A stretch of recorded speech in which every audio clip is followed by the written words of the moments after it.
intercambio de gases, pero en este caso, cuando hablo de intercambio de gases, estoy hablando, como su nombre lo dice, son principios. O sea, ¿qué debes saber para entender lo que es intercambio de gases? Silencio, por favor. Cuando hablo de intercambio de gases, me estoy refiriendo a los dos gases más importantes: oxígeno y dióxido de carbono. Bien, necesito que entiendan, ¿sí? Es que cuando hablo de intercambio de gases, primero debo tener en cuenta algunos detalles importantes, como por ejemplo, saber algunas leyes de los gases, que de hecho ya hemos hablado de algunas leyes. Y pues los gases, igual que muchos otros elementos en esta tierra, están regidos bajo leyes. Y esas leyes serían las leyes de la termodinámica. Hola. Entonces, los gases están regidos bajo la segunda ley de la termodinámica. ¿Ya? La segunda ley de la termodinámica. ¿Y qué es lo que dice? Por favor, estoy haciendo todavía una introducción a este capítulo. ¿Ya? La segunda ley de la termodinámica indica que todos los gases tienden a difundir, ¿ya? Y no se olviden que los gases se mueven, tienen un movimiento aleatorio, un movimiento cinético, que es mientras la temperatura no es en cero absoluto, los gases se mueven. Pero ¿cómo se mueven? ¿De acuerdo a qué leyes?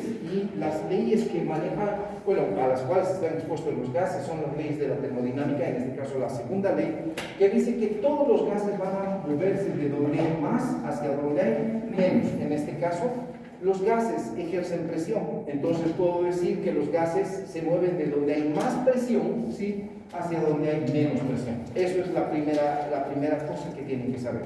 El siguiente concepto que deben saber es que, te apuras, pasa, te apuras.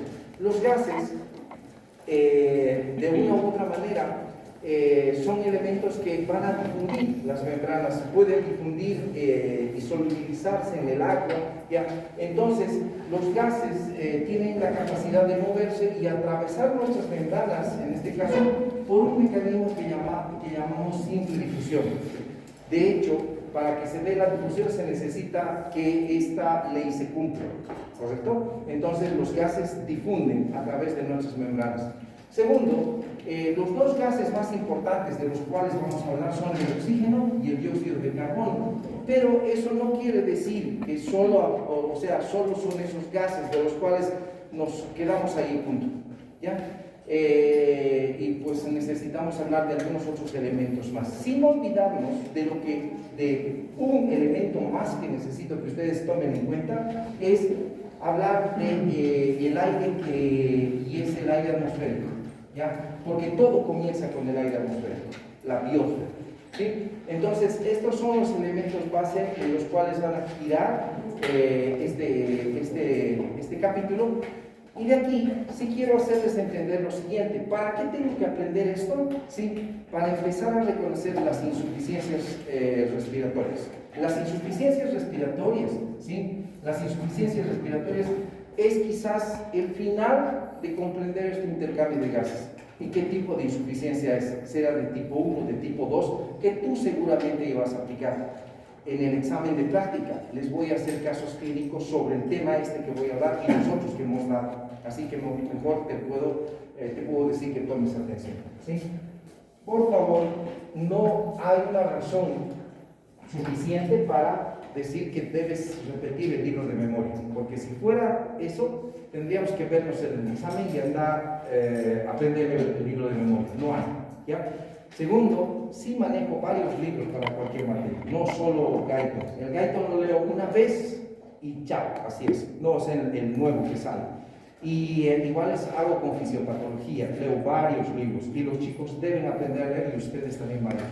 Bien, dicho todo esto, lo primero que debo destacar es hablar del aire atmosférico, ¿sí? Mira, por favor, y atiende. El aire de la atmósfera, ¿sí? El aire de la atmósfera es un elemento súper importante. De hecho, el aire de la atmósfera es lo que llamamos la biosfera, ¿sí?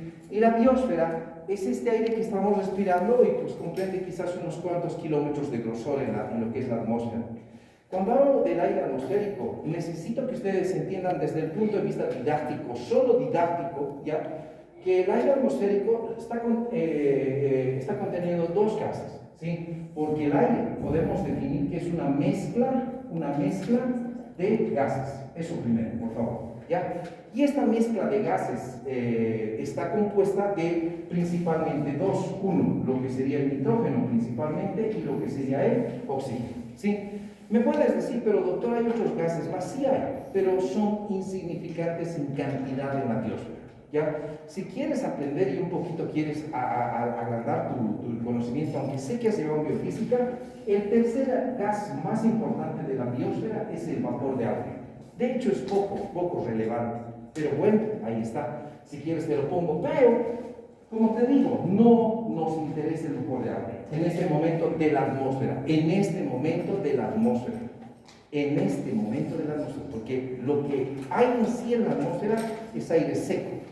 Y aunque existe este vapor de agua, que es la humedad relativa del ambiente, incluso en ambientes muy cálidos y muy húmedos, sigue siendo poco. El nitrógeno corresponde al 79% de la atmósfera, ¿sí? Y el oxígeno corresponde a lo que sería el 21% de la atmósfera. Ojo que estoy hablando para fines didácticos, ¿sí? Entonces, es necesario que ustedes entiendan que nuestra atmósfera prácticamente solo tiene nitrógeno, oxígeno, y en ese porcentaje, ¿sí? Los dos gases van a ser el 100%. De hecho, muchos me dirán, pero doctor, ¿en serio que no hay acaso otros gases? No, no hay. Y si quieres entender, no voy a ir a lo que dice precisamente los libros, ¿ya? Pero están cerca, porque los libros dicen y hay poquita diferencia, ¿sí? El nitrógeno es 78% y el oxígeno es 20,5%. Entonces ahí tienes 1.5 que falta, ¿correcto? Del 1.5, el vapor de agua hace el 1%. Entonces ya tienes el 99.5%. Y el 0,5% corresponde a otros gases. Esto estoy hablando del aire atmosférico.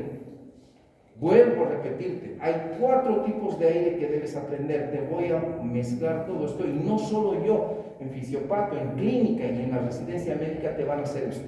Ya vas a saber por qué, ya te voy a enfocar el tema como. Los chicos, como les digo, el otro grupo al principio medio que no entendían, pasa. Buenas. Entonces, después bueno, tenían que entender por qué habían aprendido tanta cosa. Ya, 0,5%. No metas al CO2 en la atmósfera, no hay. Y si hay, que se muera, mentira, no hay, ¿sí? No existe, ya no existe, y si existe es muy poquito. Y aquí otros gases están, no me metas al monóxido en la atmósfera, no hay monóxido en la atmósfera, ¿sí? Y si hay, es tan pequeña la cantidad que no es nada que pues si no moriríamos, solo unas cuantas partes por millón de monóxido estuviéramos muertos, ¿ya? Y tercero, hay ozono, hay todo en lo que estamos respirando, pero está componiendo este 0,5%. Olvídate de ellos, y te vuelvo a decir, céntrate en lo que estamos hablando desde el punto de vista más que todo vida, ¿ok? Pásate, apuras. Entonces de aquí es importante que tú entiendas que cada uno de estos gases, y te lo voy a dibujar de esta manera, si este es el nivel del mar, ¿ya? Y te podría dibujar a la biosfera la dibujaríamos como un vector. Este vector, que es materia, pero es materia gaseosa, ¿sí? Y por efecto de la gravedad, toda esta materia tiende a ser atraída, ¿sí? Entonces, si por decirte, de este vector hasta aquí más o menos, ahí vamos a poner, todo esto es nitrógeno, 79%, ¿ya? El resto del vector, ojo que está mezclado, ¿correcto? Pero solo estoy hablando en forma de vector, solo es para hablar así. Este resto por ciento, que es poquito, el 21% es oxígeno.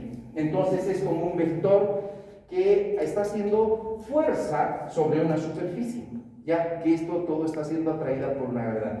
Esta fuerza sobre superficie se llama presión, está haciendo presión. Esta presión es la famosa presión atmosférica, ¿ya? Que está ejercida por la gravedad, o sea, ejercida por los gases por la fuerza de la gravedad, ¿ya? Ahora, esta presión que se ejerce a nivel del mar, porque estoy hablando nivel del mar, es de 760 milímetros de mercurio. Eso quiere decir que este 100% ejerce una fuerza de 760 milímetros de mercurio. ¿Ya? Es eso, se traduce en eso. Entonces, puedo decir que cada uno de estos gases lo que hace es una presión parcial. Esta presión parcial va a corresponder para fines didácticos a 600 milímetros de mercurio para el nitrógeno. ¿Ya? ¿Y cuánto faltaría para el oxígeno? 160. Entonces 160 milímetros de mercurio será para el oxígeno. En total, ahí tienes los 760. De hecho, la ley de Dalton, ¿qué es lo que dice? Por eso que tienes que saber algunas leyes de los gases. Ya hemos hablado de la ley de Boyle, ya hemos hablado de la ley de Gay-Lussac, bueno, muchas leyes de los gases. Y en este caso hablamos de la ley de Dalton. Dalton indica lo siguiente y dice: la presión total de una mezcla de gases, te voy a poner como solo PT, la presión total de una mezcla de gases, es igual a la sumatoria de las presiones parciales de sus componentes. ¿Qué significa esto? ¿Ya? Resulta que la mezcla de gases se llama aire. La mezcla de gases se llama ¿qué? Aire. Ahí está. Y tiene dos componentes para fines didácticos, nitrógeno y oxígeno. Entonces, cada componente hace una presión parcial, 600 y el otro 160 milímetros de mercurio. Las dos presiones parciales sumadas te da ¿cuánto? 760. Bien, pregunta para vos. Si por alguna razón yo quiero hacer un experimento contigo, ¿ya? Y tú tienes que empezar a razonar. A esta mezcla de gases, por ejemplo, le voy a agregar un otro gas. Y solo ahorita divagaremos, así por decirles. Le aumentaremos ozono o le aumentaremos cualquier otro gas, X gas, ¿sí? Y le voy a aumentar en unos 100 milímetros de mercurio. Pregunta, ¿cuánto y qué pasaría con los gases? Tomando en cuenta lo siguiente, ya te voy a adelantar. Siempre la sumatoria debe ser 760. Siempre. ¿Por qué? Es lo que no va a poder variar. La presión atmosférica, si estás a nivel del mar, no puede variar. De hecho, si yo le sumo un X gas a esa mezcla de gases que tiene nitrógeno y oxígeno, un X gas, ¿qué pasará con los otros gases? Sabiendo que esto sí o sí debe sumarse 360, incluyendo el otro gas. ¿Qué van a hacer estos? Estos se van a diluir, porque le van a dar campo a este gas, ¿sí o no? No sé a expensas de qué gas podríamos divagar, que de hecho vamos a aprender esto. Entonces, si esto aumenta un tercer gas, esto puede que llegue a 140, por decir, o 110. Entonces, si le da 110, ya tiene 50, y este llegará a 550, le ha dado campo al otro gas, ¿correcto? Esa es otra ley que tienes que aprender. Es otra ley, o bueno, no es una ley, pero es una especie de ley que se cumple, sí o sí. Si le aumentas un gas más, entonces los otros gases le dan campo y se van diluyendo, ¿ok? Bien, eso para empezar. Preguntas hasta ahí. Preguntas hasta ahí. Bien, seguimos. Ahora, otro elemento importante que vale la pena destacar ya es hablar de que los gases, ya les había comentado, tienen la capacidad de difundir las membranas, ¿ya? Pero para que difundan las membranas antes necesito yo hacerte entender lo siguiente, ¿sí? No te olvides que los líquidos corporales, como su nombre dice, son líquidos, ¿ya? Y lo que prácticamente un gas debe difundir es hacia un líquido, ¿ya? Hacia a nuestros líquidos corporales. Entonces, esa capacidad de difusión o todos esos elementos y esos fenómenos que pueden disolver el gas en ese líquido depende también de algunos factores, ¿ya? De ahí viene la ley de Henry, la ley de Henry. Y Henry dice lo siguiente: la presión parcial de un gas, ya sabes a qué es una presión parcial, la presión parcial de un gas va a ser igual, ¿ya?, a la concentración del gas de ese mismo gas sobre el coeficiente de solubilidad. Entonces, la presión parcial de un gas va a ser igual a la concentración sobre el coeficiente de solubilidad. Ahorita ya van a entender por qué les estoy dando esto, porque sí es importante. Concentración del gas sobre el coeficiente de solubilidad. Entonces, ya, sé que en el libro medio que esto es, que medio que no explica como debería ser, y trata de hacerlo, pero es difícil de comprender. Te voy a ahora explicar de esta manera. Mira, por favor, mira, por favor. Mira, por favor. Bien, sí. Aquí tienes el nivel del mar, ¿correcto? ¿Sí? Entonces, vamos a ir iremos a La Paz. Aquí está Cochabamba y aquí está La Paz, ¿correcto? Y en La Paz encontramos el lago Titicaca, ¿correcto? Ahí está. Y quizás esto debería un poquito más alargar para que sí me entiendas y vamos a hacer una cosa. Por ejemplo, esto ya sabes que es el vector ¿qué? ¿El vector qué? Presión. Ya, esa es la presión atmosférica, es la fuerza que ejercen los gases sobre la superficie de la Tierra. ¿Sí? Entonces, en Cochabamba, ¿cómo es la presión? Es menor. ¿Sí? Y en La Paz, en el lago Titicaca, la presión será menor. Quieras o no, a medida que vamos ascendiendo, la presión de los gases va disminuyendo. De hecho, junto con la presión atmosférica. ¿Correcto? ¿Ya? Ahora, pregunta para ustedes. ¿Dónde habrá más oxígeno disuelto en el agua? ¿En el agua del mar o en el agua del lago Titicaca? De hecho, en los dos hay vida, ¿ya? Pero donde hay más abundancia de vida es aquí que aquí, ¿o no? ¿Ya? ¿Por qué? Por el oxígeno que hay disuelto. No digamos que no hay vida, pero para que haya esa abundancia de vida como hay aquí, tendría que haber quizás la misma cantidad de oxígeno, ¿sí? Entonces, ¿dónde hay más presión del oxígeno, entre comillas? De hecho, es a nivel del mar. ¿Y dónde hay menos presión? Del oxígeno mismo, en el lago Titicaca. Entonces, seguramente, la concentración de oxígeno aquí es mayor que aquí, ¿sí o no? Si yo dibujaría aquí al oxígeno, lo dibujaría de esta manera. Mira, lo dibujaríamos de esta manera al oxígeno. Todas las moléculas, por la fuerza de atracción de la gravedad, están así, bien apiñadas. Pero a medida que vamos subiendo, las moléculas como que se van siendo más dispersas. Es así, ¿ya? Entonces aquí la concentración del gas es mayor, ¿ya? Y a medida que vas ascendiendo, la concentración del gas es menor y, lógico, hace menos presión. Por eso que la presión parcial es directamente proporcional a la concentración e inversamente proporcional al coeficiente de solubilidad. ¿Qué significa esto? Por favor, es útil para vos, ¿sí? Hasta aquí hemos hablado de dos gases, nitrógeno y oxígeno. ¿Por qué seguimos hablando del nitrógeno? Sí o sí tienes que hablar del nitrógeno porque es el gas de mayor abundancia de la atmósfera, ¿sí? Y del oxígeno es el gas respiratorio. Ya vamos a ver cómo se entiende esto. Bien, entonces te voy a explicar esto, ¿sí? Resulta que ahora te voy a meter el tercer gas y este es el dióxido de carbono, ¿sí? Ahora, te digo lo siguiente. La presión parcial de un gas es directamente proporcional a su concentración e inversa a su coeficiente de solubilidad. Todos los gases tienen un coeficiente que los hace solubles en líquido, ¿ya? Entonces, escúchame bien, si aumenta el coeficiente de solubilidad, ¿qué va a pasar con la presión del gas?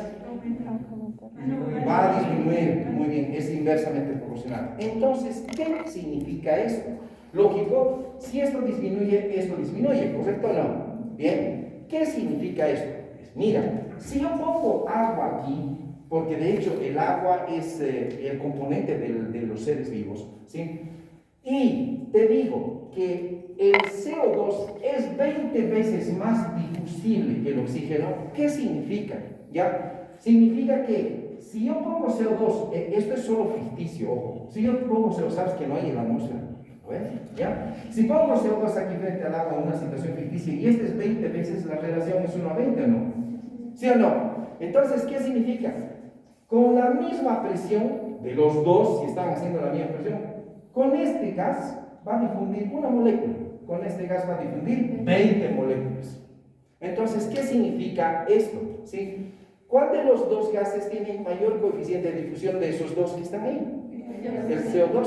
El CO2, entonces, mira, el CO2 tiene un mayor coeficiente de solubilidad a menos presión. Entonces, aquí, si quiero que difunda una molécula de CO2, ¿qué tengo que hacer? Súper menos presión, ¿no? 20 veces menos presión. ¿Estás entendiendo? Lo que quiere decir es lo siguiente, ¿sí? También, para que tú entiendas, si quiero que difunda más oxígeno aquí, ¿qué debo ejercer? Más presión. Entonces el oxígeno necesita más presión para difundir que el CO2 para movilizarse o salir de nuestro cuerpo, ¿ya? Entonces esto es importante. Entonces, ¿cuál de los dos gases tienen y necesitan mayor presión y por lo tanto, ¿sí? Su coeficiente de solubilidad es, en este caso, si necesita mayor presión, su coeficiente de solubilidad es menor? El CO2 es menos soluble en nuestros líquidos corporales que el CO2, el oxígeno. ¿Correcto? Bien, ahorita vamos a aplicar esto y vamos a ir bien. ¿Quién lo ha entendido? Levante su mano. ¿Ya? Creo que hasta aquí ha sido explicada dos leyes que son sí o sí importantes. La ley de Henry de las presiones, ¿ya? Y lo que sería el coeficiente de solubilidad. ¿Preguntas? Dime. Bueno, vamos a explicar. Bien. Vamos a explicar. Bien. Resulta ya que hasta aquí hemos aprendido dos leyes y una ley es la ley de Dalton. Y dice la ley de Dalton que la presión total de una mezcla de gases es igual a la sumatoria de las presiones de sus componentes. Creo que eso está claro, ¿correcto o no? La presión total de una mezcla de gases es igual a la sumatoria de las presiones parciales de sus componentes.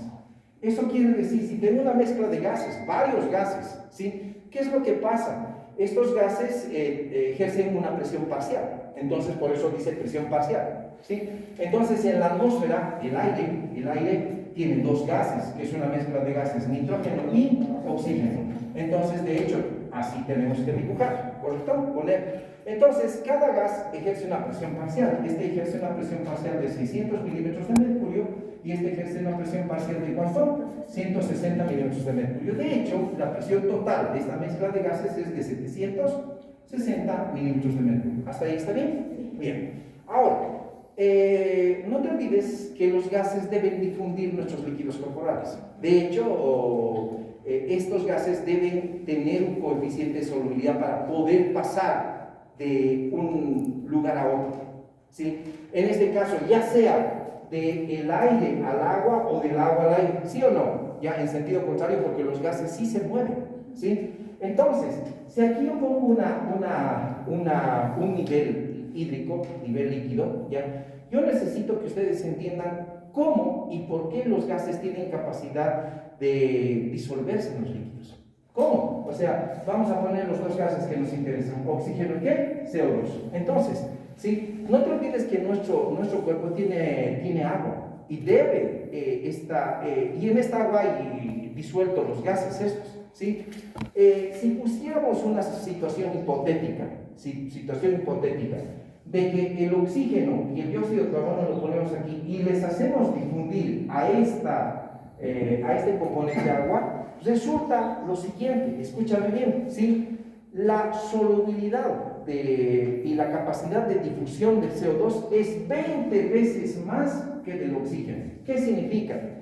Por cada molécula de oxígeno que pasan 20 de dióxido de carbono. Eso quiere decir, ¿cuál es más soluble en los líquidos? ¿O es capaz de pasar de un lado al otro? Ya sea de uno, dependiendo de la presión, pues el CO2.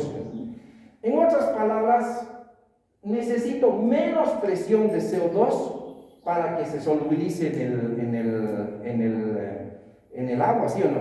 ¿Ya? En cambio, con la misma presión que puedo ejercer con él, apenas hago pasar, ¿qué? Una molécula de oxígeno. Por lo tanto, ahí viene la ley de Henry. Y la ley de Henry dice, ¿sí? Y relaciona, no es que dice, relaciona. Y dice, lógico los dos, la presión parcial de un gas es igual a la concentración del gas, concentración de ese mismo gas, concentración, sobre lo que es el coeficiente de solubilidad. Entonces, tú puedes calcular la presión parcial del gas.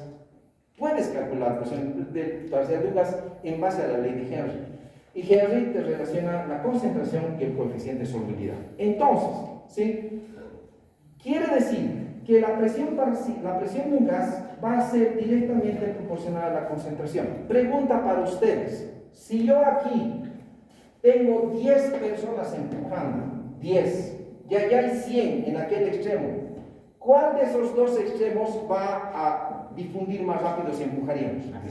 Los 100. Entonces, allí están más concentrados, ¿correcto? Hacen más presión. Y aquí estamos menos concentrados, hacemos menos presión. Entonces, la presión es directamente proporcional a la concentración. ¿Correcto hasta ahí? Bien. Ahora, esto debe ser acompañado de un coeficiente de solubilidad. ¿Qué significa? Si la presión es mayor del gas, ¿qué debe pasar si esto es inversamente proporcional? Esto es menos, ¿correcto? Porque es inversamente. Entonces, si esto es directamente proporcional y esto es inversamente proporcional. Entonces, ¿qué significa esta relación? ¿Sí? Que un gas en este caso, que tiene un coeficiente de solubilidad menor, necesita más presión para difundir. Vuelvo a repetirte, un gas que tiene menos, o sea, es capaz de solubilizarse con menos posibilidad, si quieres, en el líquido. ¿Ya? Ese es el caso del oxígeno. El oxígeno, su coeficiente de solubilidad, si lo comparo con otro gas, es muy diferente al CO2. Muy bien. Es menos difusible. Por lo tanto, para que difunda el oxígeno, ¿qué necesita? Más presión. ¿Ya? Pero no pasa con el CO2. El CO2, su coeficiente de solubilidad es alto. Por lo tanto, necesito para que difunda menos presión. Esto va en el sentido de que ¿cuánto de presión necesito para eliminar el CO2 que está en mi cuerpo produciendo? Poquito, porque el CO2 sale. Ya vas a entender de las hipoxis, te voy a dar si llegamos. ¿Ya? Pero ¿qué pasa con el oxígeno? Yo necesito mucha presión para difundir. Ya, ahorita ya te voy a hacer entender esto. Vas a ver con lo que es el mal de altura y todas esas cosas. ¿Ya? Eso es la ley de Hershey. Eso significa esto de entender este concepto, que ya lo vas a aplicar. Ya lo vamos a aplicar. Preguntas, ahora hasta ahí. Espero que se haya entendido. Creo que es fácil las leyes físicas. Dime, ¿hay más? ¿Hay preguntas? No. Bien, ahorita vamos a ver. Preguntas. Díganme si no han entendido para que les aclare.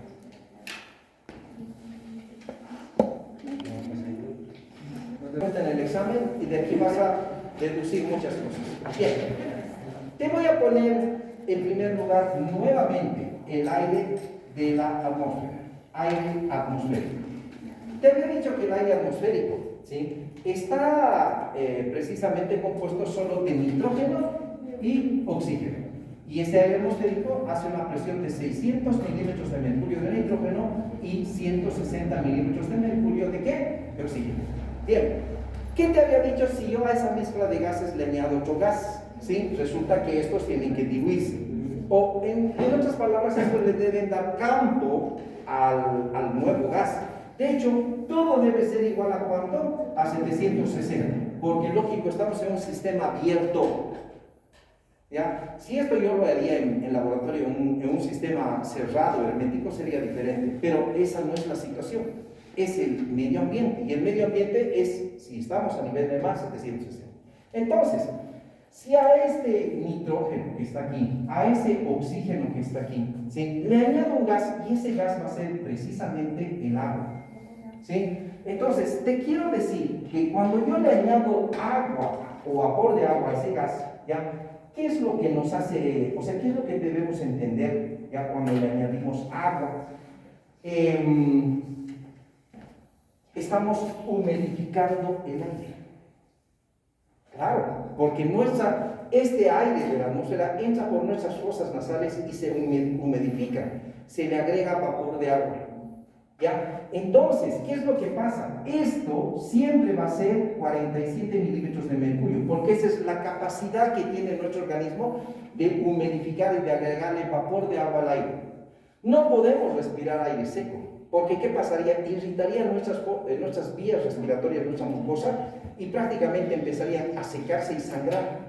¿Ya? Por eso que cuando han debido ver en los casos de COVID y los que han quizás tenido la oportunidad de ver en vivo, hay un humidificador, ¿correcto? El oxígeno burbujea en el agua, ¿correcto? Y al burbujear, después todo eso, ese caminito que sigue, pues se elimina aire húmedo. Es importante. En el paciente que está inconsciente debe ser así, e incluso en el que está consciente. ¿Por qué? No es suficiente la humedad cuando ya le administramos un aire seco como puro oxígeno. Bien, entonces, ¿qué va a pasar con estos gases? ¿Sí? Se van a diluir. Entonces, el oxígeno, no voy a poner decimales por si acaso, pero más o menos va a ser 149 milímetros de mercurio. ¿Ya? Y el nitrógeno va a llegar a unos 500, no me acuerdo, pero el nitrógeno, ¿por qué no me acuerdo? Porque no es importante todavía, ¿ya? Solo es importante por la cantidad, pero 563 milímetros de mercurio. De hecho, el nitrógeno casi está alrededor de los 560 y pico.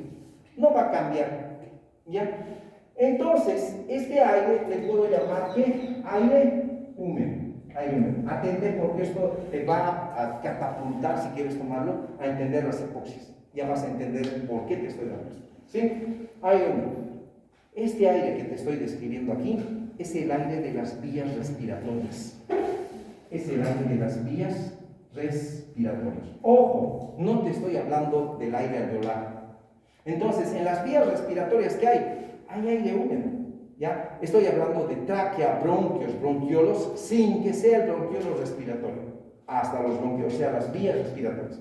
Entonces, el aire húmedo es de las vías respiratorias. Si quieres tomarlo, a este aire le puedo llamar también aire del espacio muerto.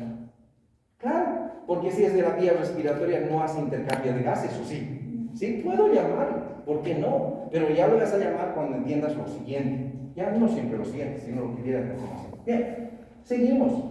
Entonces, mira, el aire que está aquí entra por mi vía aérea, se humedece y va por mi vía respiratoria. ¿Dónde va a llegar? Al alveolo. Entonces, aquí voy a hablar de un aire alveolar. ¿Ya? Bien, el aire en los alveolos, ahora ya estoy en el alveolo, ¿correcto? Ya estoy en el alveolo. El aire alveolar, ¿qué es lo que tiene? Bien, ¿tiene nitrógeno? Pues sí tiene. ¿Tiene oxígeno? Pues sí tiene. ¿Tiene agua? Pues llega aire húmedo, vapor de agua. ¿Y qué otro gas se aumenta? El CO2. El CO2. Te quiero decir que este vapor de agua sigue siendo 47 milímetros de mercurio. Sigue siendo. ¿Ya? El nitrógeno en sí, ya te he dicho que está en 500 y pico, vamos a poner el número, creo que es 569.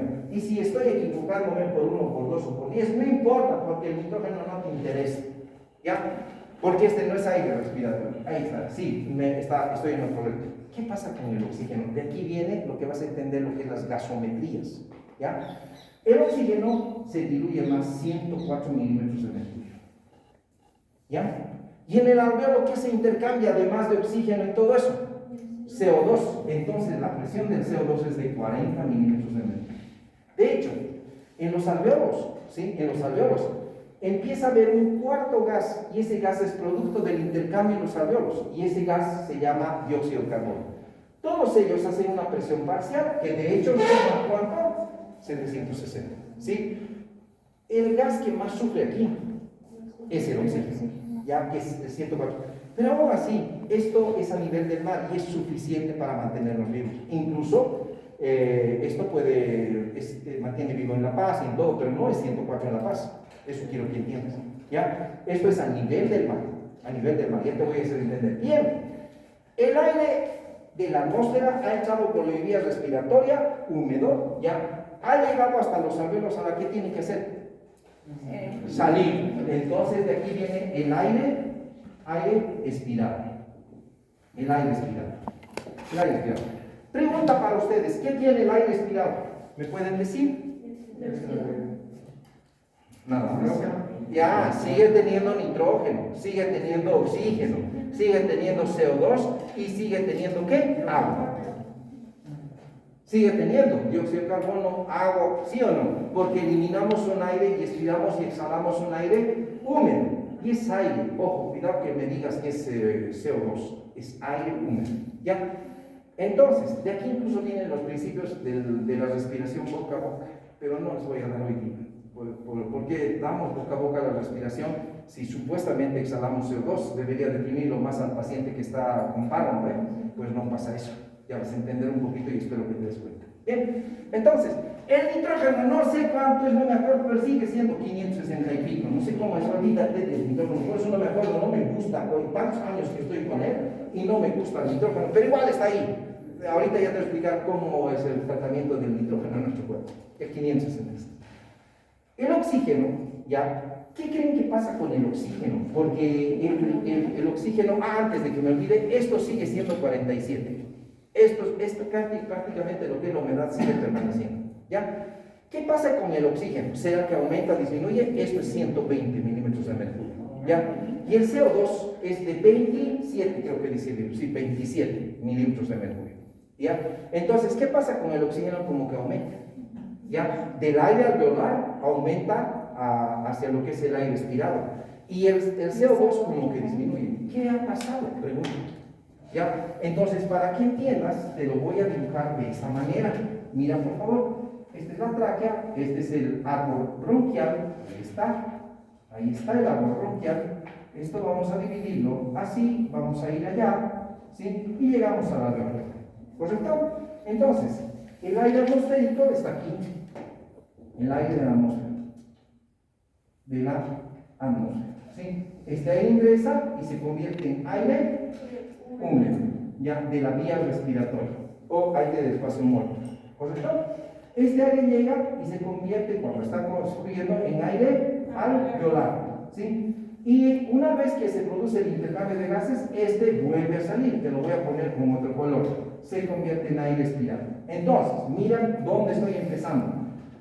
Este es el aire alveolar, aquí está el aire alveolar y este es el aire expirado. ¿Qué pasa y por qué se explica la subida del nivel de oxígeno y la bajada del nivel de CO2?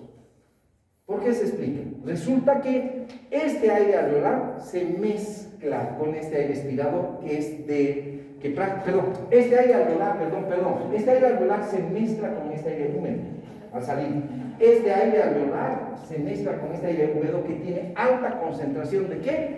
De oxígeno y no tiene CO2. No tiene CO2. Entonces, ¿qué es el aire expirado? Es una mezcla de aire alveolar con aire de la vía respiratoria, que no hace intercambio de gases. Y definitivamente este aire no tiene CO2, entonces el CO2 se diluye y como este tiene gran cantidad de oxígeno, mezclado se compensa y llega a 120 y sube un poco. Entonces, el aire expirado es una mezcla de aire alveolar con aire del espacio muerto, que no ha hecho intercambio de gases. ¿Correcto? Definitivamente este fenómeno es súper, pero súper importante. ¿Ya? Es muy importante. ¿Preguntas hasta aquí?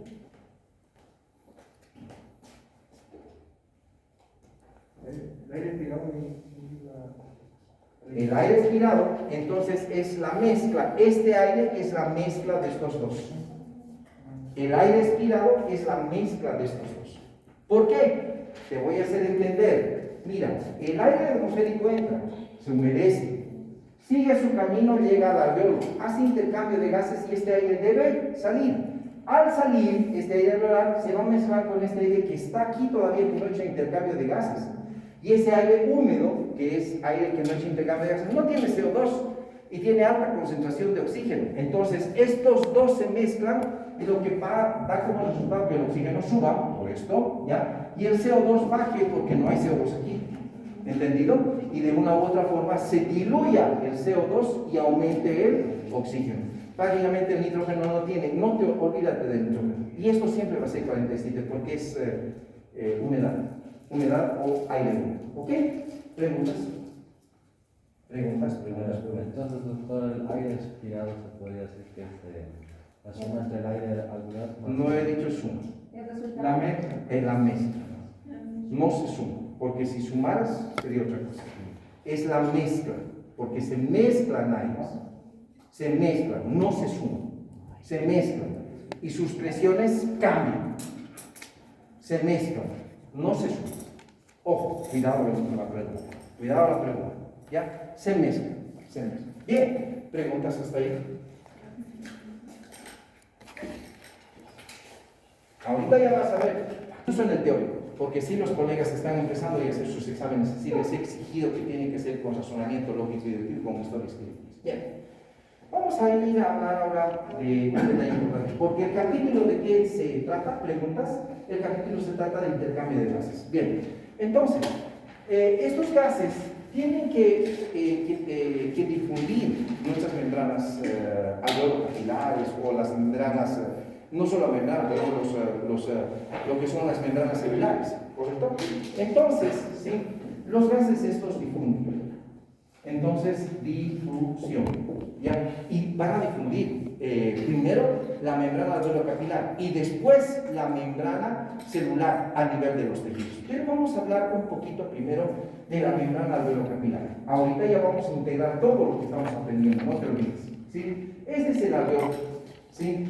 Y este es el vaso sanguíneo capilar, ¿sí?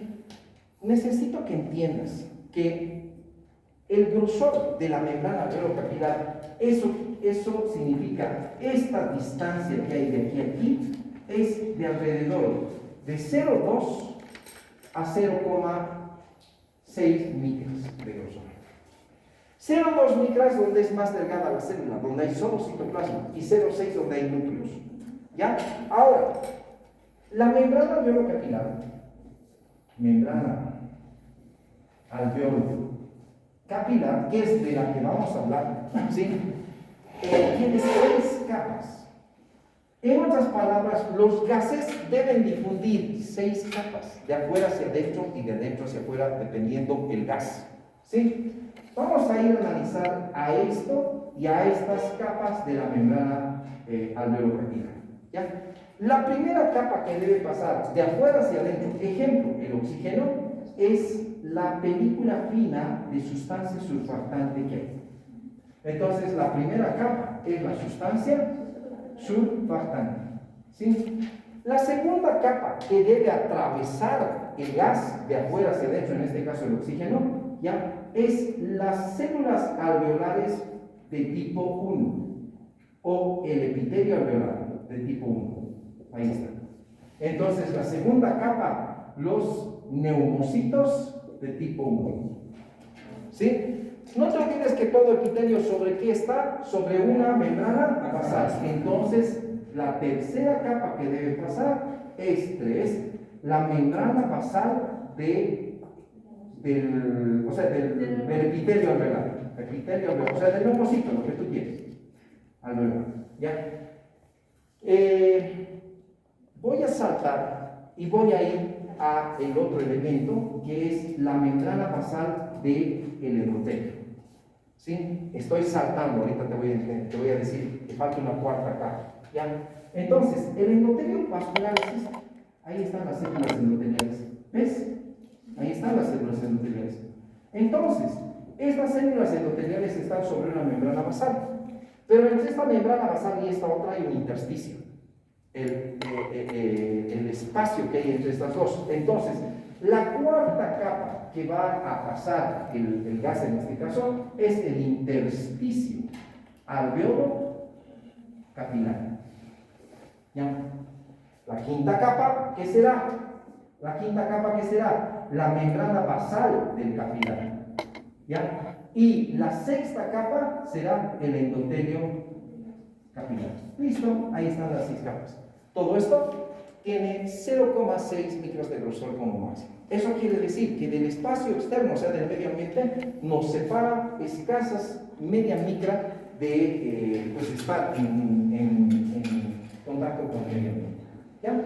Seguimos. Es importante que tú entiendas, ¿ya?, que el oxígeno va a difundir de afuera hacia adentro y el CO2 lo hará en sentido contrario, como por simple diferencia de ¿qué? De presión. No te olvides, este va hacia allá y este señorcito difunde hacia allá.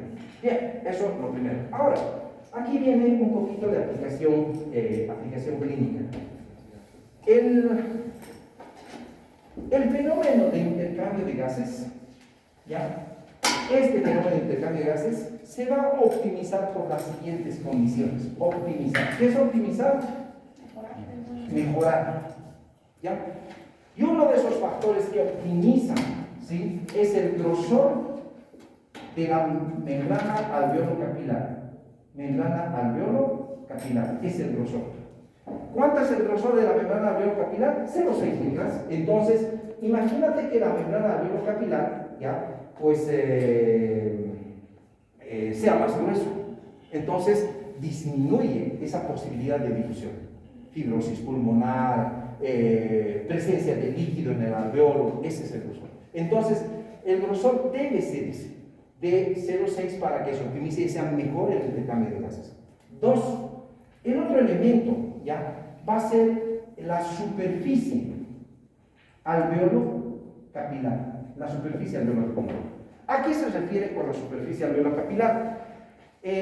Los pulmones, si los extendiésemos en una superficie para ver en cuánto de superficie se hace intercambio de gases, esto es alrededor de 70 metros cuadrados. O sea, los pulmones extendidos en su superficie de difusión de gases va a ser 70, o sea, una superficie de 10 por 7. Entonces, en todo eso se está haciendo intercambio de gases. ¿A qué viene esto? Por ejemplo, estos son los 2 pulmones. Si te quito un pulmón, ¿cuánto es la superficie de absorción? 35, baja la mitad. ¿correcto? Si mi paciente tiene una neumonía de todo el pulmón, la mitad del pulmón izquierdo, ¿qué va a pasar? La superficie de absorción y de difusión disminuye, ¿correcto? Entonces ya no es óptima, ¿ok? ¿Ya? Entonces esos son elementos que van a optimizar. Segundo, es el volumen de los capilares, ya de sangre en los capilares, el volumen de sangre en los capilares. Volumen, 2, 3, el volumen de sangre en los capilares, en este caso, ¿qué capilares respiratorios? ¿A qué se refiere el volumen de sangre capilar respiratorio? Según el libro, el volumen es de 60 hasta 140, lo que dice, ml. ¿Sí? Resulta que en algún momento del ciclo cardíaco, ya, en los capilares de los pulmones hay 140 ml de sangre que están haciendo intercambio de gases. Pregunta para vos, ¿sabes que yo no sé por qué tanta diferencia hay en tu libro? Pero en los libros dicen un promedio de 100 y ahí se queda. Ya, pero los 65 como está tu libro. Pregunta para vos, ¿qué pasaría si este pulmón que está aquí siendo irrigado, ya, está siendo irrigado, ahí está siendo irrigado, sí, por decirle, se tapa esta arteria? ¿Ya? Entonces, ¿qué va a pasar con el volumen de sangre que iba a oxigenarse? Disminuye, ¿correcto? Entonces, eso va a disminuir esa optimización.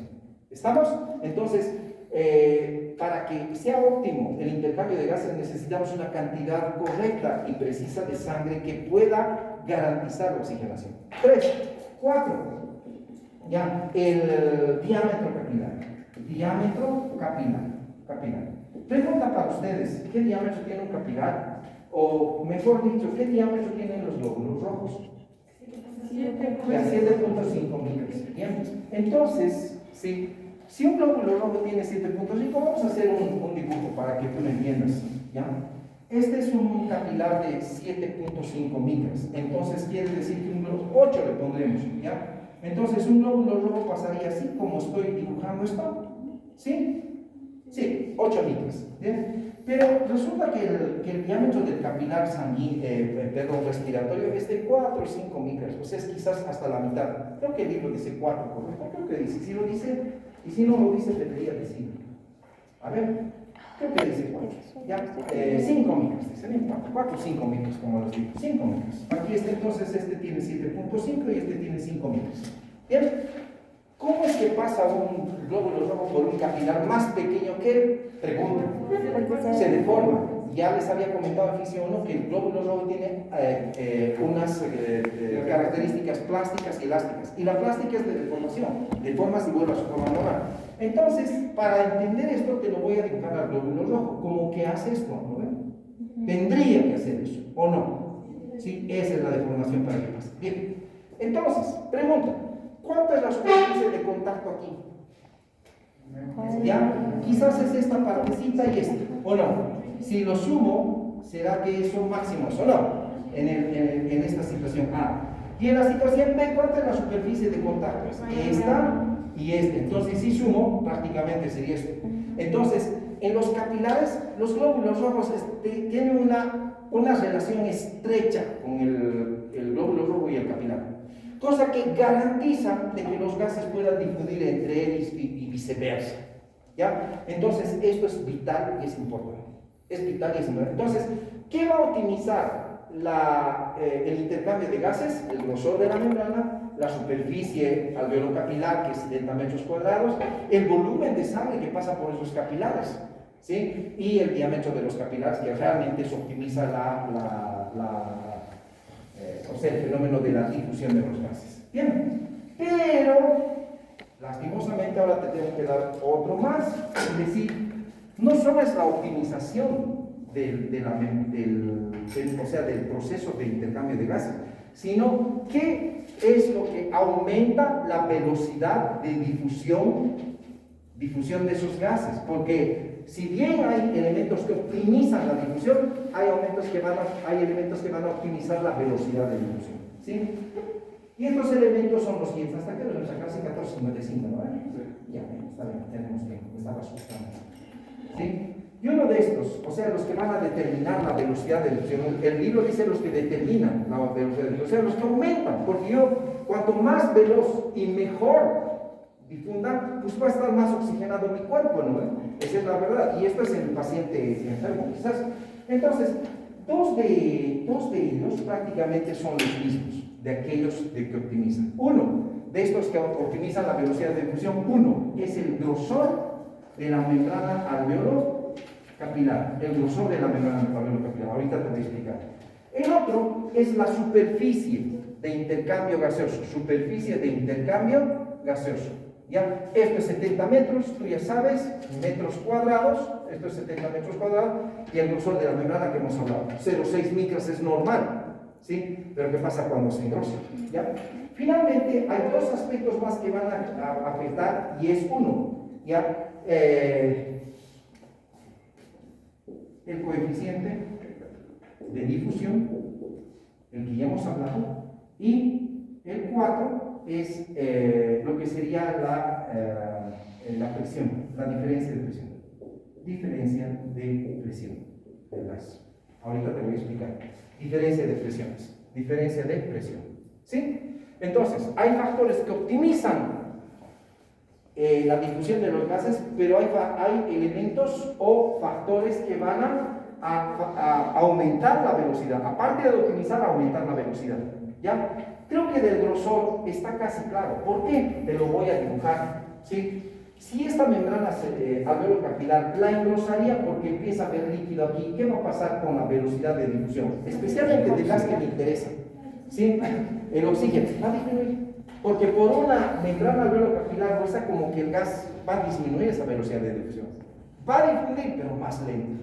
¿Sí? Segundo, ¿qué va a pasar con la superficie de intercambio de gases? De hecho, son 70 metros. Ya te he dicho, si te quito un pulmón, son 35. No es lo mismo que oxigenar con 70 metros, ¿o no? ¿Ya? O si no, cuando tienes una neumonía. Entonces, ya está ahí. Vamos a hablar del coeficiente de difusión. ¿Sí? Los gases, de hecho, este coeficiente de difusión está ahí ya medido. ¿Sí? Y los únicos gases que nos interesan es el oxígeno y el dióxido de carbono. Este coeficiente de difusión es importante que yo te diga que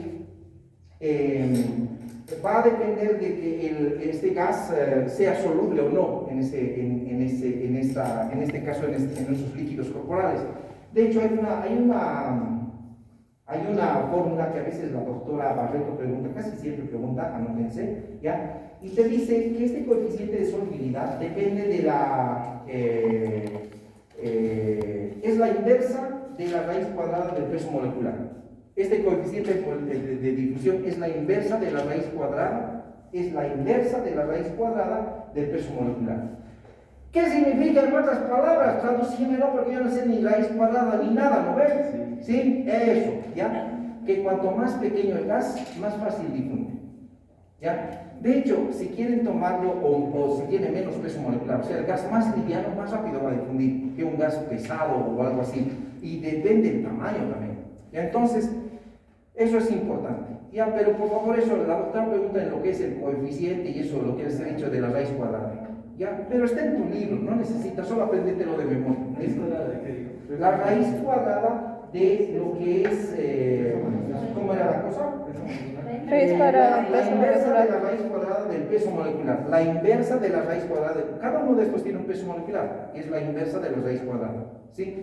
No sé para qué sirve eso, pero en otras palabras te voy a decir. Las moléculas más pequeñas se mueven mejor que una molécula grande. Una molécula pequeña difunde más rápido que una molécula grande. ¿Ya? Y también eso va a depender. De hecho, si estamos con el oxígeno solito, el oxígeno es una molécula grande. Pero si se combina con esto, si bien parece que fuera grande, como que este es más fácil de que difunda. ¿Ya? Más fácil. ¿Estamos hasta aquí? Entonces, factores que optimizan y factores que aumentan la velocidad. Finalmente, la diferencia de presión. ¿Cómo era la diferencia de presión? ¿Te acuerdas cuando empujaba aquí 10 y aquí 100? ¿Sí? Entonces, va a depender mucho de eso. ¿Cuál es la utilidad clínica de tanta? ¿Sí? Ahorita vamos a ir un poquito al último, a esa presión, diferencia de presión. Pregunta para vos, por favor, ya sabes esto. ¿Cuánto es la presión parcial de oxígeno en el alveolo? ¿Cuánto es la presión parcial de oxígeno en el alveolo? 104 milímetros de mercurio. ¿Sí? Del oxígeno en el alveolo. ¿Sí? Entonces, mira, esto se va a producir a nivel de ¿quién? Del mar. Entonces esto va a difundir de donde hay más hacia donde hay menos. Ya para que sepas, la presión parcial de oxígeno en la sangre venosa es de 40 milímetros de mercurio. ¿Ya? 40. Entonces, ¿cuánta es la diferencia de presión? 64 milímetros de mercurio. Entonces, mira, en condiciones normales a nivel del mar, el oxígeno difunde de donde hay más a donde hay menos con una diferencia de presión de 64 milímetros de mercurio. Aprox. ¿Estamos? Bien. La vida es posible hasta los 5000 metros sobre el nivel del mar. O sea, de hecho el humano puede estar ahí, pero necesita oxígeno. Por eso que subir y escalar esas grandes montañas, los escaladores suben con tanques de oxígeno y sus cosas así. Pero la vida de los seres vivos, incluso de las aves, es hasta los 5000 metros, los cóndores y todo. Ya, de ahí para arriba ya no hay mucha vida. ¿Por qué? Porque la presión de oxígeno es pobre, pobrísimo. Si yo te dibujara un alveolo en 5000 metros, a 5000 metros sobre el nivel del mar, ¿cuánto crees que sería la presión del oxígeno? ¿Más o menos? ¿O igual? Menos, ya te estoy diciendo que hay menos oxígeno, menos presión, ¿ya? Y esto sigue siendo 40. Sigue siendo 40. La presión a 5000 metros cae precisamente casi a 50 milímetros de mercurio del oxígeno. Pregunta, ¿cuánta es la diferencia de presión? 10. Entonces es por eso que en grandes alturas no podemos tampoco hacer muy buena oxigenación porque no hay la suficiente diferencia de presión. A medida que vamos subiendo las presiones cambian. En Cochabamba, por ejemplo, la presión no es 104 del oxígeno alveolo, ¿ya? La presión es de 90 y no sé cuánto, 91 creo que. Pero suficiente porque hay una buena diferencia de ¿qué? De presión. ¿Sí o no? Muy bueno, ¿ya? Pero aquí ya, pues que estamos en el estrecho rango de entre la vida y la muerte, ¿o no? Preguntas. Mayor altura, menos presión. ¿Sí? ¿A cuánto vuela un avión? ¿A qué altura? Cuando les dicen, estamos a nivel crucero, señores, disfruten de su viaje. 5 pies, 3. No, no sé, un poquito más. Todos han viajado pero en avión, si no, pues van a hacerlo algún momento. ¿Ya? Cuando les ha dado curiosidad, bien, voy a hablar algo de para liberar la tensión, porque lo que viene es más tensionado. ¿Ya? Ojo, que cuando este es el nivel del mar, aquí es el nivel del mar, aquí la presión es 760, y a medida que vamos subiendo, ¿qué va pasando? La presión va disminuyendo. La altura crucero es 13 kilómetros sobre el nivel del mar, o sea, son 13.000 metros. Esa es la altura crucero, entre 10 y 13 kilómetros. ¿Sí? Cuando te dicen estamos a altura crucero, es 10 a 13 kilómetros. ¿Sí? Está más de 5.000, ¿no? Claro, olvídate. Entonces, primero, la cabina del avión debe ser presurizada. Pregunta, ¿a cuánto de presión se presuriza un avión? Piensa, no necesitas saber, pero si sabes me lo dices. ¿Sí? 760. No, vamos a ver si yo presurizaría 760 milímetros sobre el nivel del mar. ¿Cuánto crees que es la presión aquí? De los 760. Igual, ¿por qué acaso está a nivel del mar? Está volando, es menor, mucho menor, ¿correcto?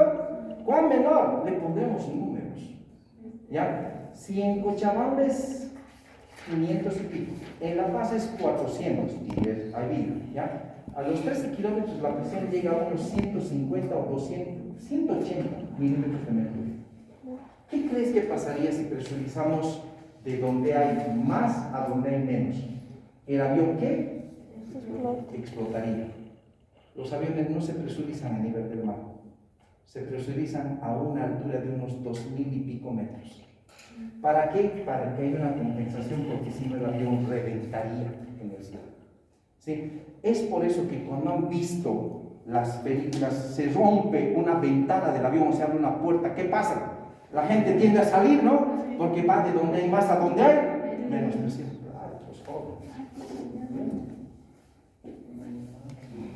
¿Entendido? Bien. ¿Cuáles son los lugares más saludables para vivir? ¿El nivel del mar, los valles o o sea, la altura andina? Los valles. Los valles.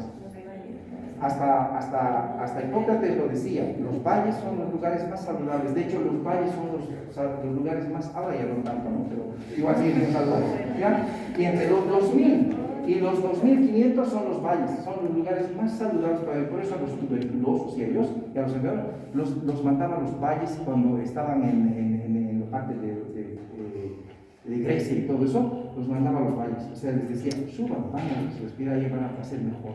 ¿Sí? En serio te digo, no es por nada. Y veamos, bien, seguiremos. Ahora sí tengo que hablar de otro elemento. Ya, y aquí es súper importante, la capacidad de difusión. ¿Sí? La capacidad de difusión, de hecho, ¿qué te sugiere esta palabra? Capacidad de difusión.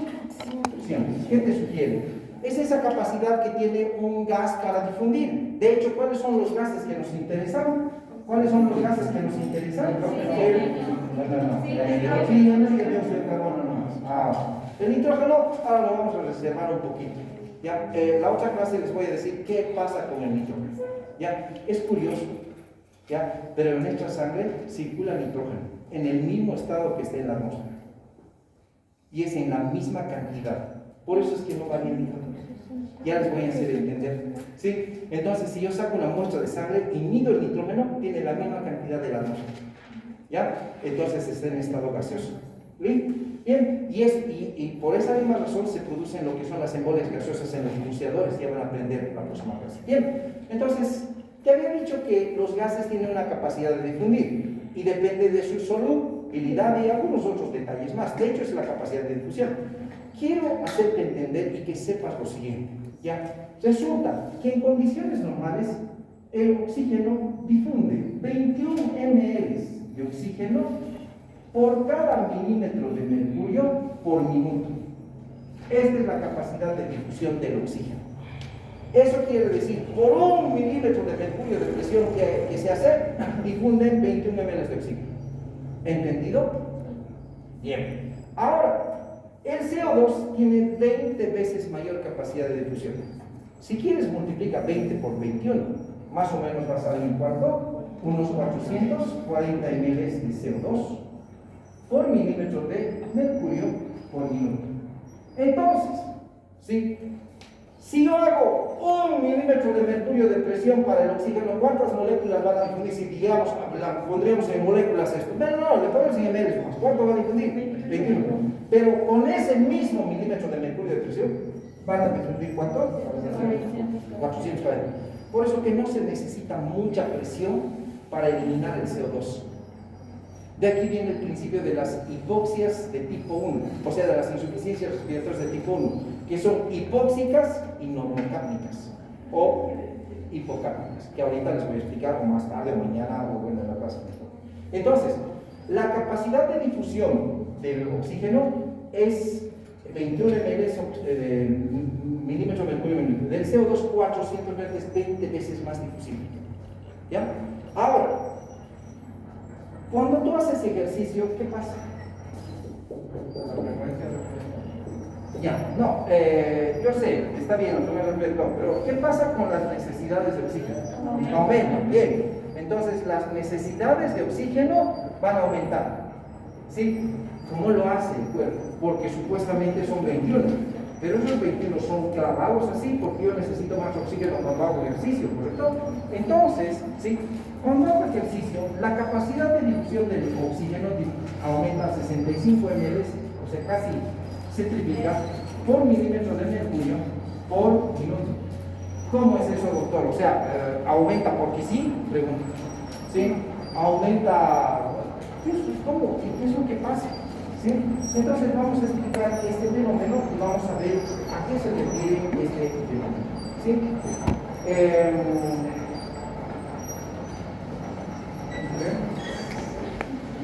Justo se va a parar.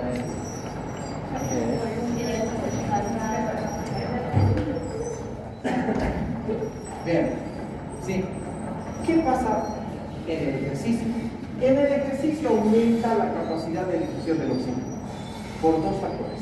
Uno, aprender es pregunta de examen. Uno, aumento de la superficie de difusión. ¿Sí? Y dos, fenómeno que está relacionado con la ventilación, perfusión que hemos llevado. O sea, un aumento de la relación ventilación-perfusión. Entonces, cuando tú haces ejercicio, ¿sí?, aumenta la capacidad de difusión del oxígeno 3 veces más porque mi cuerpo necesita más oxígeno, ¿no? Ya, indudablemente acompañado por la respiración. No, pues ¿de qué sirve que respires más si no aumenta la capacidad? O sea, de nada sirve, tiene que aumentar la capacidad de difusión. Entonces, aumenta esa capacidad de difusión porque aumenta la superficie de difusión y aumenta la relación ventilación-perfusión. Pregunta, ¿cómo es esto? ¿Alguien tiene alguna idea? ¿Cómo lo interpretan eso? O sea, si esto me dicen así, en el conocimiento que yo tengo, diría, ¿acaso aparece otro pulmón? O se habilita otro pulmón. ¿No ve? Estamos pensando. Se expande, dice, bien, puede ser, se expande, puede ser, excelente, puede ser, no hay duda, ¿ya? Indudablemente, ¿ya? Esto va en relación con el segundo aspecto. ¿Te acuerdas que te he dicho que en el pulmón se puede establecer 3 zonas de flujo? ¿Sí? ¿Ya? Pero olvídate de estas 3 zonas, son patológicas, ahorita sí. Pero después te había dicho, por eso este pinche gaito no nos hace entender y nos da tanta vuelta. Por eso cuando lees este gaito y quieres dar el examen, te aplazas, ¿no? Si no hay alguien que te guíe. Entonces, ¿sí? ¿Qué te había dicho para fines didácticos? Y de hecho casi todos los libros lo dicen. Lo dice Pestelo, lo dice Linda Costanzo, lo dice Mezquita, lo dicen muchos. En realidad en los pulmones solo hay 2 zonas de flujo en condiciones normales. Una zona de flujo que es la zona de flujo de la base, donde se perfunde en sístole y diástole. Y se perfunde solo en sístole y reposo. ¿Qué pasa cuando haces ejercicio? Cuando haces ejercicio sube la presión. Al subir la presión sube la fuerza de expulsión de sangre, entonces empieza a perfundirse de forma continua en sístole y en diástole. Entonces, al perfundirse de forma continua, aumenta la superficie de intercambio y de difusión, ¿sí? Y finalmente, eso va acompañado de esta relación ventilación-perfusión, porque esta parte empieza a perfundirse y ventilarse mejor por el fenómeno que él dice. Aumenta la frecuencia respiratoria, entonces entra más aire a los pulmones y ese aire no puede ser desperdiciado. Entonces, más la circulación se ve compensado todo eso y se capta todo el oxígeno que se puede. ¿Entendido? ¿Sí? ¿Sí o no? Sí. Sí.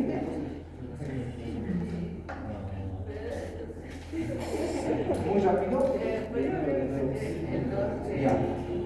Ahorita entonces te voy a repetir bien, porque eso es lo más importante que debe ser aprender. Bien, sigo, un hito más. ¿Ya? Todavía no les he dado la actividad clínica, pero de todo esto deriva la actividad clínica. Bien, vuelvo a decir. Resulta que en el ejercicio necesito más oxígeno, ¿correcto? Sí. ¿Cómo lo hace el cuerpo para garantizar esa necesidad? Pues aumenta el coeficiente la capacidad de difusión del gas. ¿Ya? Triplica a 65. Entonces, ¿qué pasa? ¿Ya? Pregúntame a mí. En serio que te voy a responder las veces que quieres, te lo voy a repetir aunque 1000 veces. ¿Qué? Anotado. Fuera de broma, para eso me pagan a mí aquí. Fuera de broma, claro, si 1000 veces no mucho sería, ¿no? Pero puedo repetir 3 a 4 veces. Fuera de broma, puedo repetir 3 a 4 veces. Dime, ¿cuál es tu duda aparte de dónde te has quedado? ¿Hasta aquí me estás entendiendo? En el ejercicio, ¿era de lo que estaba hablando o no? Bien. En el ejercicio necesito más oxígeno. ¿Cómo lo hace el cuerpo? Porque ese oxígeno debe ir a mis tejidos. Entonces aumenta esta capacidad de difusión. ¿Cómo lo hace? Se triplica, pero este triplicado, ¿cómo se da? Por 2 factores: un aumento de la superficie de difusión y un aumento de la relación ventilación, ¿qué? Perfusión. ¿Qué es esto? Aquí cuando yo te digo aumenta la superficie de difusión es como decir, sobre lo que había una superficie de 70, ahora se aumentas más. No, pues ¿dónde? ¿Qué pulmón se va a aumentar? No, resulta que los vasos se abren. En condiciones normales tú puedes vivir con medio pulmón si quieres tomar, ¿no? Y ese medio pulmón es suficiente para que vivas ahí sentándote como estás, ¿ya? Pero ¿qué pasa cuando haces ejercicio? Sube la presión y ¿qué pasa? La irrigación a todos tus tejidos, especialmente músculos y pulmones, sube. Eso quiere decir que esa irrigación, músculos, pulmones, en este caso pulmones que nos interesa, ya hace que todo el tiempo estén irrigándose y al pasar sangre por todo ese tejido empieza a mejorar la superficie de absorción. ¿Sí o no? Claro, porque antes había vasitos que quizás no estaba pasando, a ver, pasando una pizca de sangre, pero ahora sí empieza a pasar gran cantidad de sangre porque sí se necesita. ¿Ya? Entonces, ¿qué pasa? Al subir la presión por el ejercicio, mejora la irrigación de la zona del vértice y se irriga continuamente en sístole y en diástole. Al irrigarse continuamente, mejora ese intercambio entre lo que es el alveolo y la sangre. Porque no es lo mismo que este alveolo se irriga en sístole solito y se irriga en sístole y en diástole. Porque si se irriga en sístole y en diástole, tanto el sístole y el diástole está haciendo intercambio de gases, ¿sí o no? ¿Ya? Entonces, ese es el detalle. Lo segundo, la relación ventilación-perfusión. Esta relación ventilación-perfusión está relacionada con estas tres zonas, ¿ya? De hecho, al decir mejorar la relación ventilación-perfusión, quiere decir que un alveolo bien ventilado tiene que estar bien perfundido. ¿De qué sirve un alveolo que esté bien ventilado si no le llega sangre?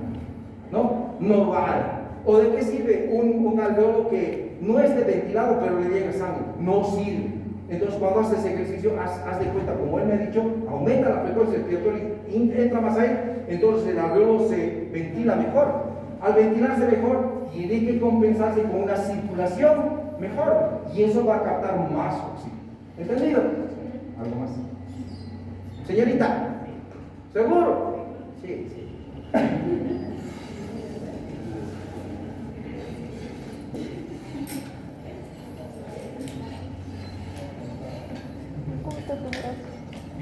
Bien, ahora sí viene el vinagre, pero el vinagre es raro, ¿sí? Y es la utilidad clínica, ¿sí? ¿Te acuerdas que te había dicho que en el pulmón se establecen o se pueden establecer tres zonas de flujo? Pero prácticamente es patología, ¿ya? Y te había dicho que en estas tres zonas de flujo hay una zona de flujo 1 del vértice, 2 del medio y 3 de la base, ¿ya? Ah, te estás explicando. Entonces, ¿sí? Voy a dibujarte alveolos de la zona 1, de la zona 2, de la zona 3 con sus respectivas circulaciones. Entonces, un alveolo de la zona 1. ¿Sí? No te olvides que los gases tienden a irse hacia arriba, ¿correcto? Por eso que los vértices son bien ventilados en los pulmones. ¿Ya? Los lóbulos superiores son bien ventilados. ¿Ya? Entonces, ¿ya? Mira, este es el alveolo del vértice, pero hay un detalle, ¿sí? Es, entre comillas, en patología, supuestamente pasaría esto, ¿ya? Entonces, mira, la zona 1 y la zona 3 son patológicas siempre. Siempre. No se presenta en una persona normal, ya vas a ver. Por eso el libro, en algunas personas te dice, y en patología se presentan tres zonas de flujo, ¿ya? Pero en sí, yo te voy a decir que una persona como vos normal solo tiene esta zona 2. Ahorita te voy a dibujar. Mira, entonces, la zona 2 se dibuja de esta manera. Un alveolo, haz de cuenta, todos los alveolos son igualitos, ¿ya? Donde es también ventilado, también perfundido. ¿O no? ¿Correcto? Entonces ahí está, ¿sí? ¿Y cómo es la zona 3? La zona 3 es un alveolo, ahí está, que es mal ventilado, pero bien perfundido. Lo puedo dibujar así. ¿Correcto? Bien. Ok. Entonces, aquí viene la relación ventilación-perfusión. Aquí viene la relación ventilación-perfusión. ¿Sí? Pregunta para ustedes los primeros capítulos de estos temas. ¿Sí? ¿Cuánto es la ventilación alveolar por minuto?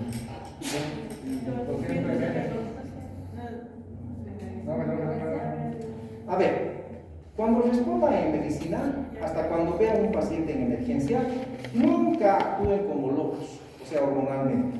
¿Qué les he dicho? No, primero respira, ¿no? Ve, sigue, sigue, ¿no? Te pregunto algo, ves al muerto, digo a la cosa de emergencia, respira y recién actúa. Bien, vuelvo a repetir la pregunta. ¿Cuánto es la ventilación alveolar minuto? Te he dicho que te acuerdas, ¿no? Te voy a preguntar, te prometo, te voy a revolcar con todos esos números. Pero con caso clínico. ¿Qué es la ventilación alveolar? Antes, te voy a decir. ¿Cuánto es el volumen respiratorio minuto? Volumen respiratorio minuto. Era la frecuencia respiratoria por El volumen corriente. Lee. Te sugiero que leas tus apuntes. ¿Ya? ¿Y cuánto salía eso? 6.000. Ese es el volumen respiratorio minuto. Pero ¿me interesa ese aire todito? No, porque ahí hay que restarle el aire del espacio. Bueno, te he preguntado cuánto es el volumen alveolar minuto. 350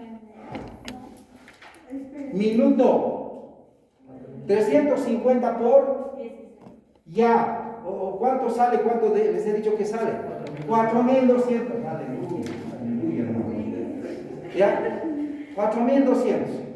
¿Ya? ml. O si quieres le vamos a poner 4.2 litros. Bien. ¿Cuánto es el flujo sanguíneo pulmonar?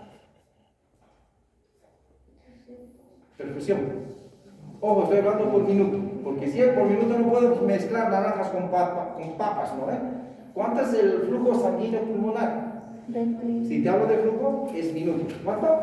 5.000. 5 litros. Dividir los dos, ¿cuánto es? Ya pues. A ver, ¿dónde está el único inteligente que tienen sus teléfonos?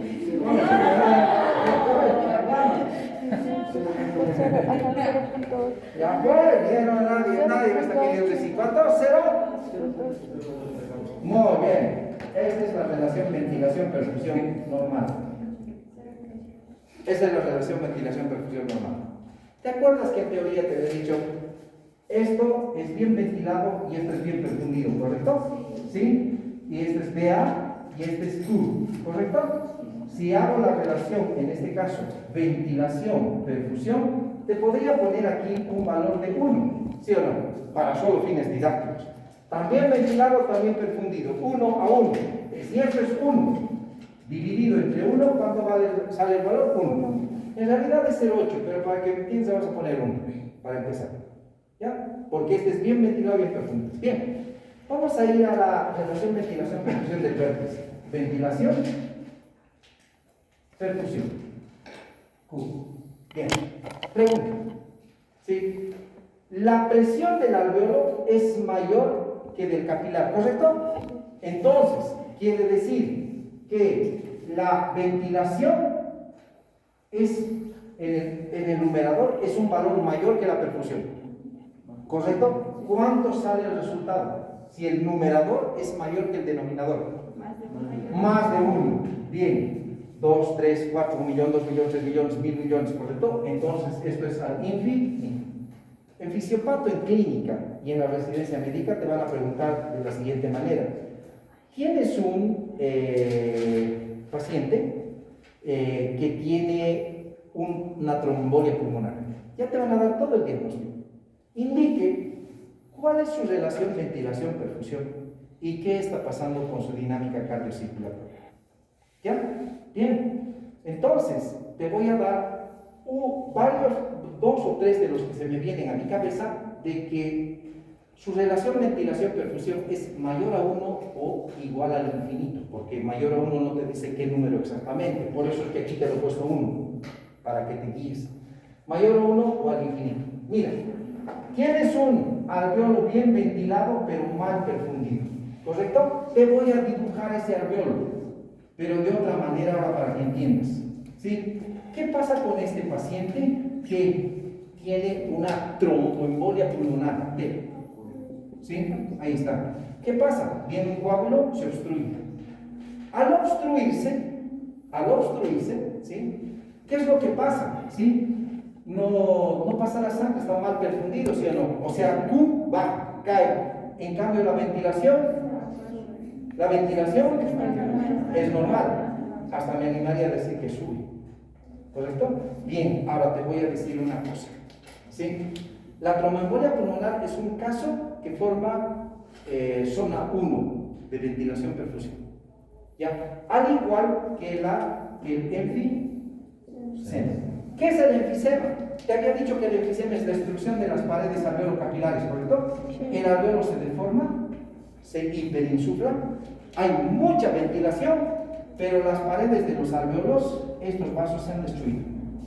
Entonces, hay muy buena ventilación, mala perfusión, enfisema, tromboembolia pulmonar. ¿Sí? Bien, pregunta. ¿Cómo es el espacio muerto aquí? ¿Qué pasa? Razón, ¿qué es el espacio muerto? Así te preguntan en el examen. Te digo, he visto preguntas no solo de Europa, del MIR, de Benaram, que es de México, de Perú, de todo. Siempre hay estas preguntas. Y en Fisiopatro te preguntamos, en clínica te van a preguntar, incluso aquí te van a meter lo que es el índice de TIFE, no si quieres. Pero mejor para no ser tan malos hasta lo que sabemos más. ¿Cómo es? ¿Qué pasa con su espacio muerto aquí? ¿Qué aparece en este paciente? ¿Sí? ¿Te acuerdas qué es el espacio muerto? ¿Qué es? Dime. El espacio muerto es el espacio muerto fisiológico, ¿es igual a qué?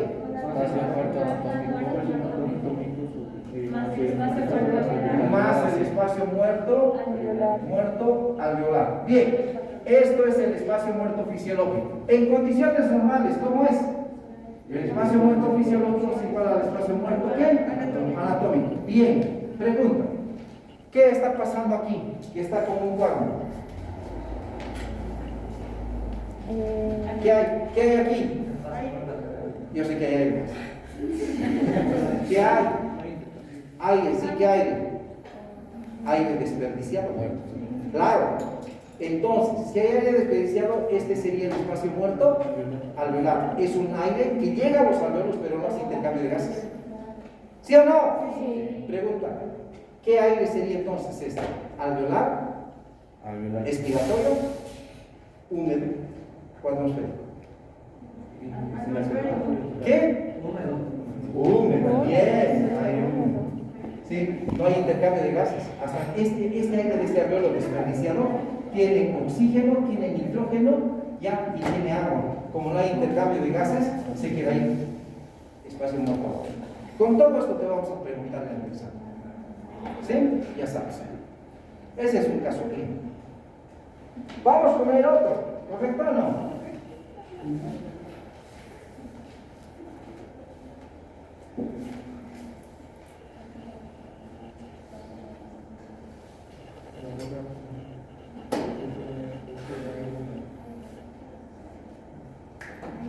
Si no había entendido, pregúntenme.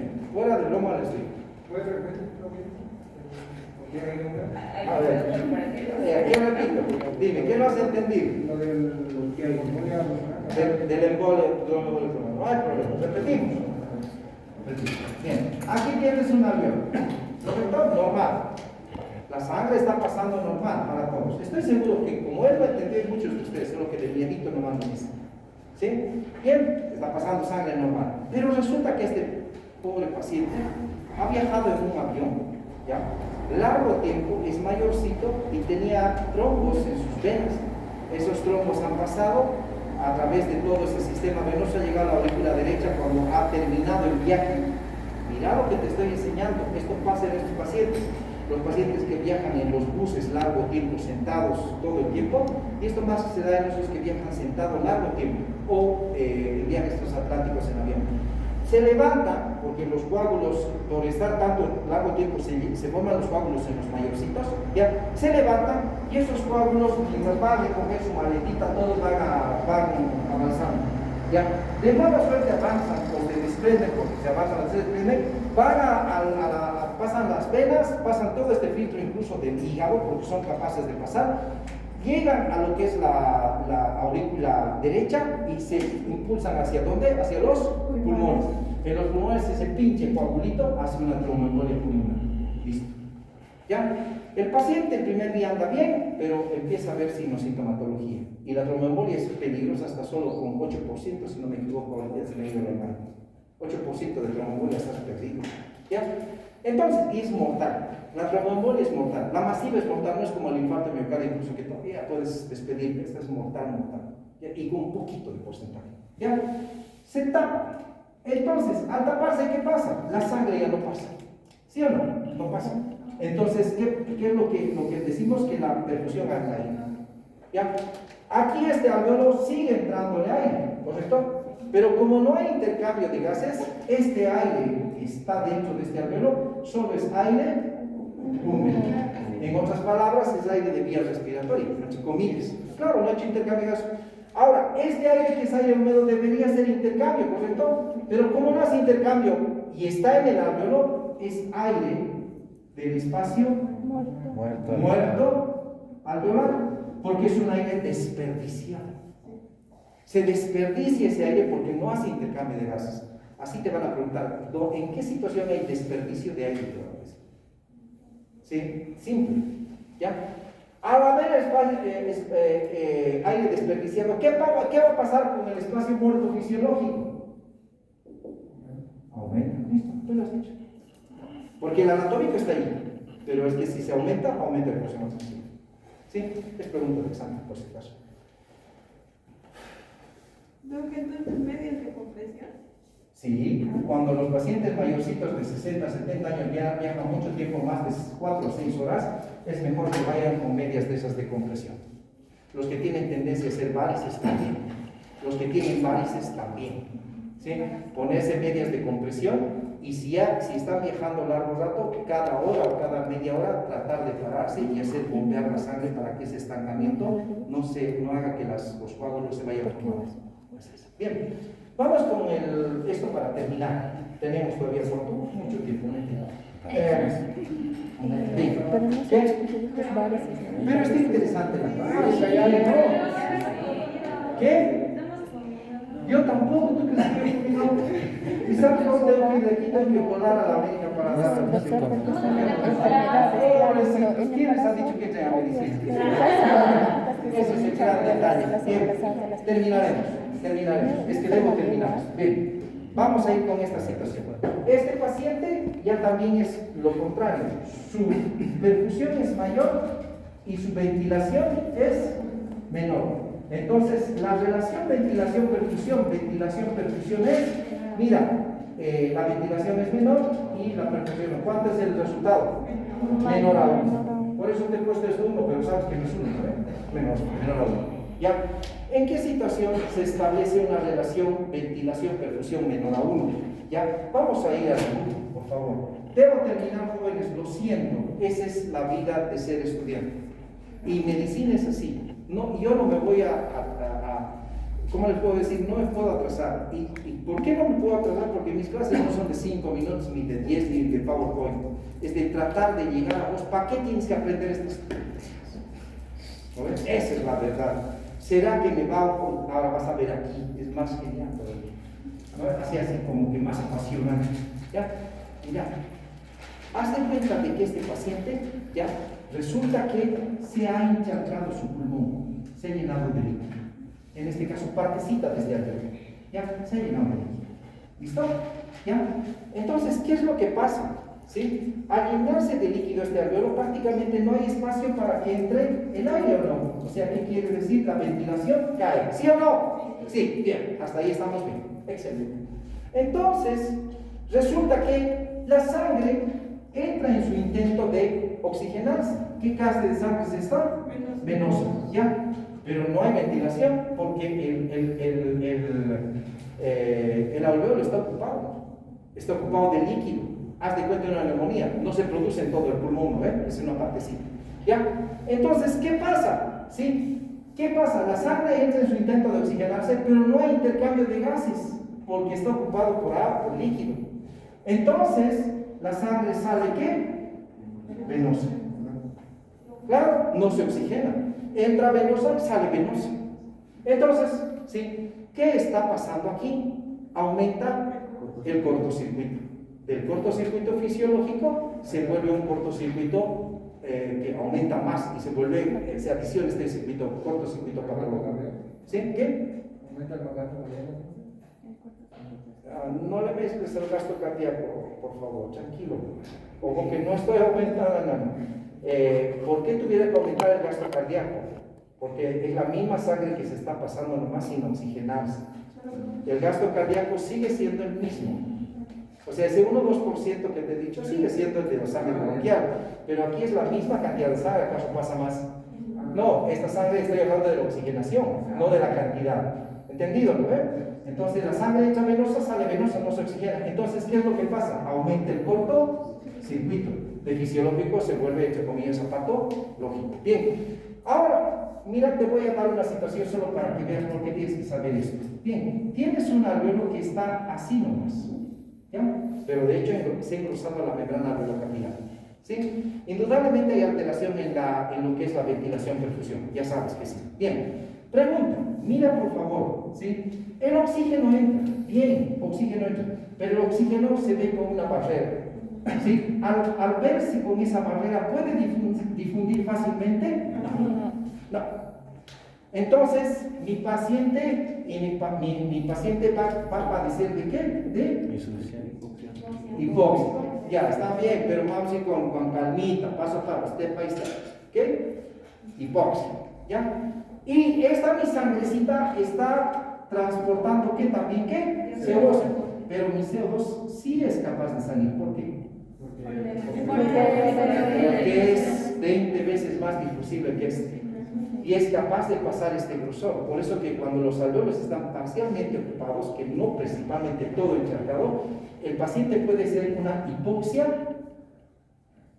normocárnica. O, si quieres, hipocárnica. ¿Por qué hipo? ¿Por qué bajaría el CO2? pH.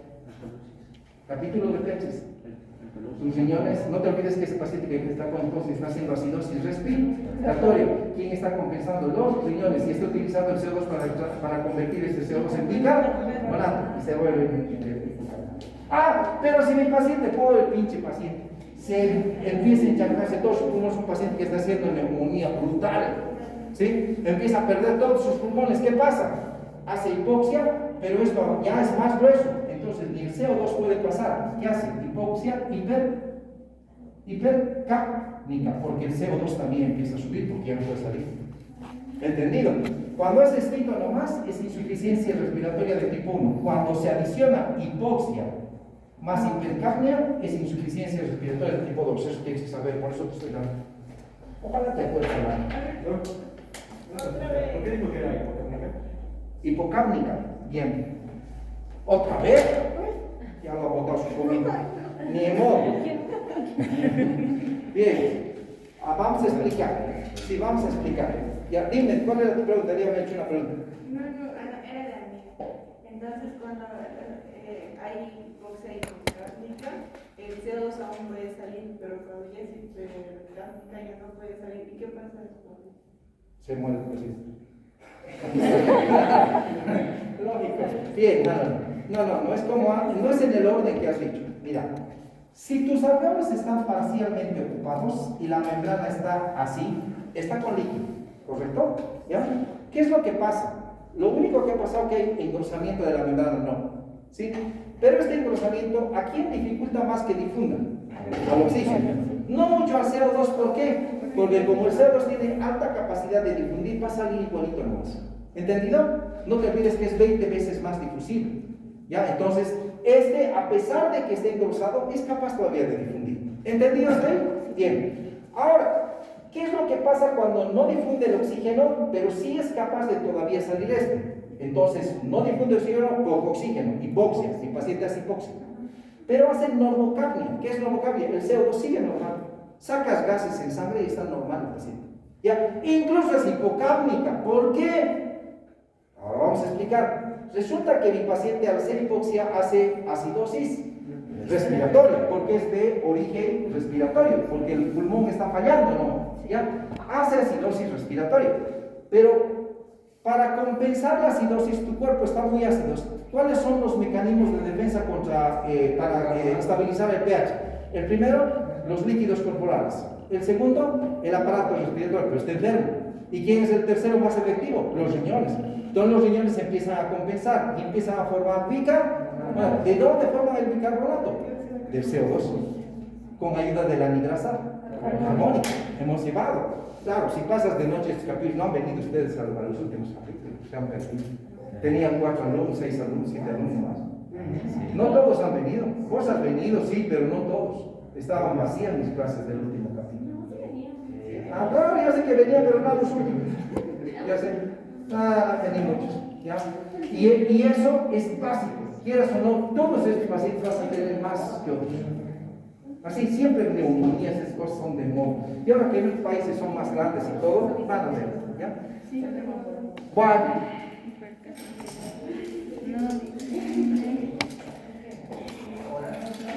Y eso, capítulo 40.